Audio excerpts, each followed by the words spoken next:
तो भाई अभी मेरी छुट्टी हुई है। अभी मैं घर को निकलूँगा और आपके लिए एक वीडियो बनाया हूँ, और ख़ास करके सीसीए वालों के लिए। सीसीए वाले इस वीडियो को ज़रूर देखना। आप लोग के लिए बहुत ब्रेकिंग न्यूज़ है और बहुत ही ज़्यादा बड़ी खबर है। इसमें देखो, बहुत कोई कोई ये भी आशंका है कि वाकई में अगर बहुत ज़्यादा अगर सीसीए है तो कट ऑफ भी ज़्यादा जा सकता है, कट ऑफ भी हाई जा सकता है। देखो, एक ये लिस्ट है मेरे पास। इस लिस्ट के हिसाब से हम ये देख लेते हैं। एक सेकेंड।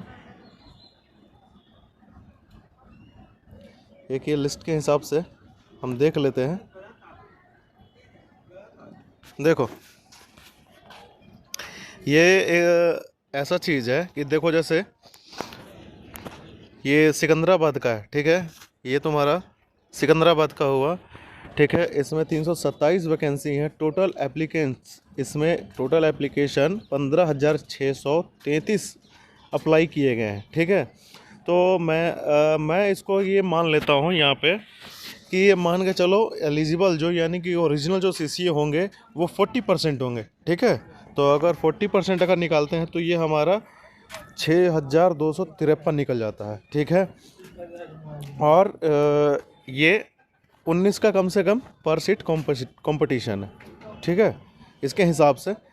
और देखो, ये अगर लास्ट में जो मैंने एस्टिमेटेड जो 75 नंबर जो प्लस मैंने लिख रखा है, ये मैंने ये लिख रखा है कि 75 प्लस जो एनएससी और सीबीटी मिलाकर, 75 प्लस सीबीटी और एनएससी मिलाकर जो कैंडिडेट हो सकते हैं सिकंदराबाद में, वो मैंने ये 63 निकाला है। ये यानी कि देखो, ये मैंने 63 कैसे निकाला है, जैसे ये टोटल जो, जैसे ये मेरा वही 40% जो रियल सीसीए होंगे, उसमें से ये मात्र 1%, ठीक है, 1% 63 होगा, ठीक है, 63 होगा। तो मैं ये सोच रहा हूँ कि मैंने ये इस हिसाब से बनाया है कि 63 कम से कम लड़के वो होंगे जो 75 प्लस स्कोर करेंगे सिकंदराबाद में, ठीक है। और बाकी नॉर्मल में ही रहेंगे, नॉर्मल में ही रहेंगे। तो मान के चलो 63 जो ये, और ये जो 63 भाई, ये जो 75 प्लस करेंगे ना, एक बात समझ लेना, ये सारे के सारे किस में जाएंगे? यूआर में, ओपन बहाली में, ठीक है, ओपन बहाली में जाएंगे। तो ये सीटें भी बचेंगी, ठीक है। उसी हिसाब से मैंने इसका भी निकाला है, मैंने इसका भी निकाला है। देखो, हुबली का भी निकाला है। इसमें 101 सीट था, ठीक है। बेंगलुरु में 101 सीट था। टोटल एप्लीकेशन इसमें कितने पड़े हैं सीसीए के? 3,862, ठीक है।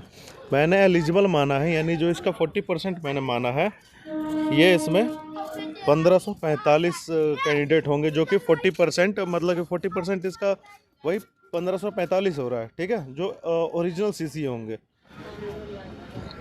और सीट कितनी है? 101, ठीक है।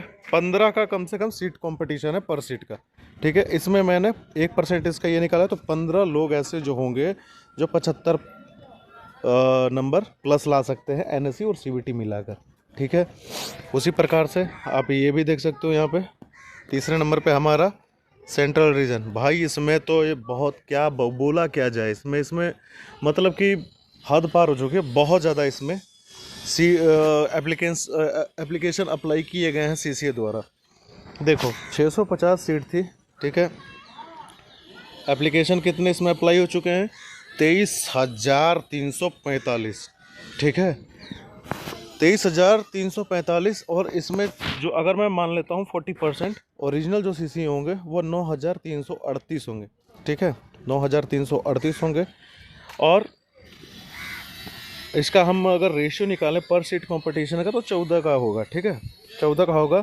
और मैंने इसका 1% निकाला है, किसका? इसका 9338 जो कि रियल सीसी होंगे, उसका मैंने 1% निकाला। तो 93 कम से कम ये ऐसे स्टूडेंट होंगे जो 75 प्लस एनएससी और सीबीटी मिलाकर ला सकते हैं।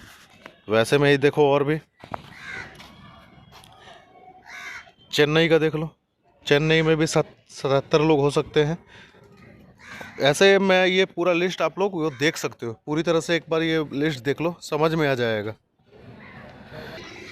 अब इसमें एक और चीज़ आप लोगों को मैं ये बताना चाहूँगा कि एक और चीज़ ऐसा दिखाऊँगा कि मैंने एक आरटीआई का एक मेरे पास रिप्लाई है, जिससे और भी बातें क्लियर हो जाएंगी कि क्या है ये फेक डाटा क्या है और ओरिजिनल कैंडिडेट कितने आखिर में हो सकते हैं। अगर भाई देख लोगे ना, अगर समझना चाहोगे तो पूरी तरह से शॉक्ड हो जाओगे पूरी तरह से कि हाँ ऐसा वाकई में ऐसा हो सकता है, और मैं प्रूफ के साथ तुमको दिखाता हूँ।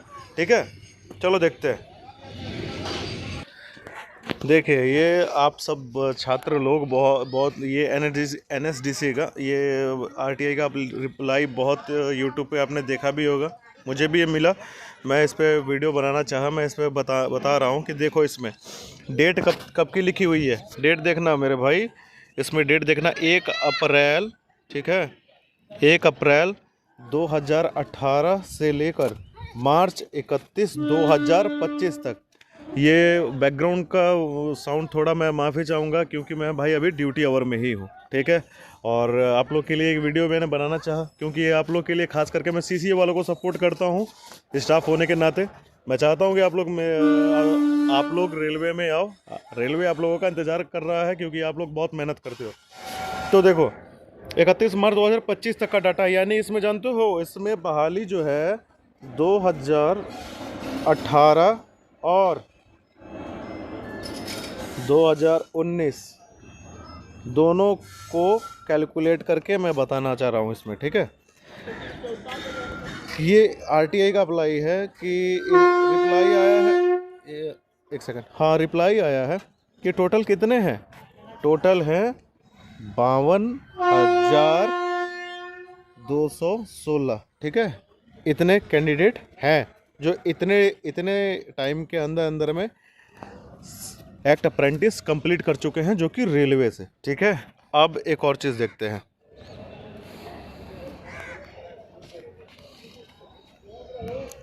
अब ये देखो मैंने इसमें एक ये डाटा मैंने निकाल रखा है, जिसमें से देखो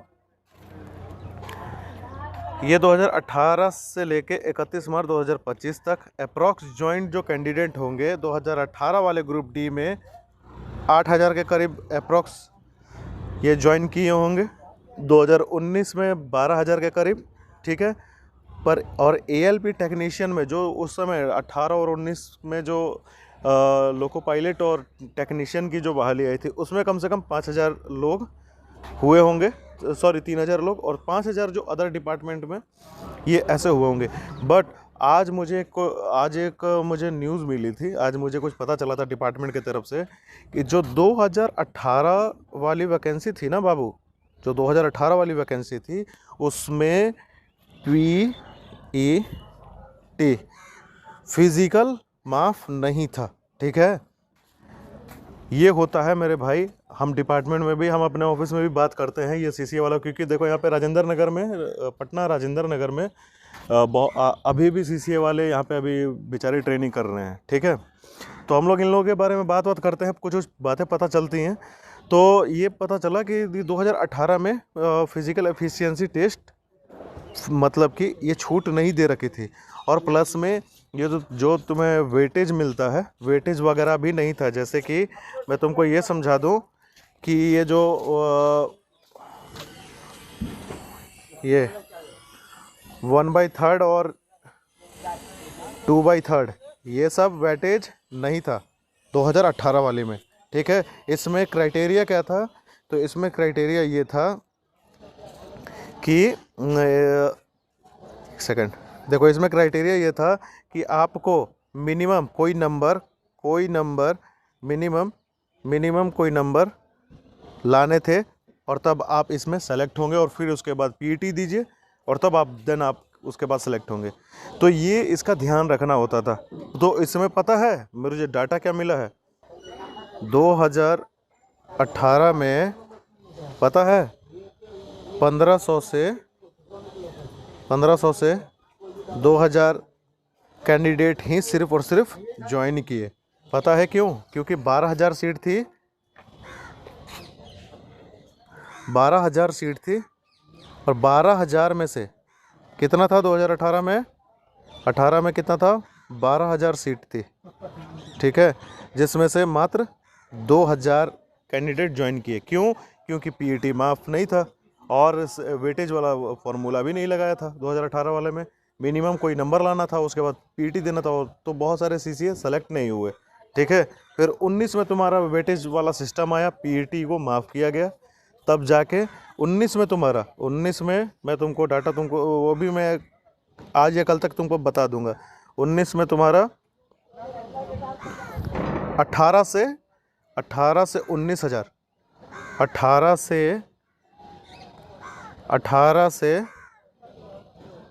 19,000 तक लड़के ज्वाइन किए हैं। ठीक है, 20,000 सीट में से। ठीक है, तो तुम्हारा मैं इतना तुमको बता देता हूँ कि फिर भी देखो, फिर भी तुम्हारा ये जो 5300 था ना, 53,000 था। ठीक है, 53,000 में से फिर भी तुमको मैं बता देता हूँ कि 30,000 कैंडिडेट, या उसमें से 30,000 में से बहुत ने रेलवे ज्वाइन कर लिया है, जिसमें एएलपी टेक्नीशियन, लोको पायलट, ये सब जब ज्वाइन किया। एनटीपीसी में भी कुछ ज्वाइन किए हुए हैं 12th वाले लेवल पे। प्लस में 18 और 19 में कुछ स्टूडेंट निकले। तो तुम्हारा ये जानते हो, मैं डाटा तुम्हारा इतना बता दूं, ये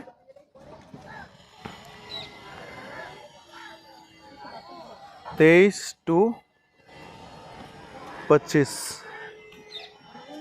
हजार इतना ही रियल डाटा है। ठीक है मेरे भाई, तो उतना टेंशन ना लो, बस थोड़ी सी मेहनत करनी है और आपको जॉब मिल जाएगा।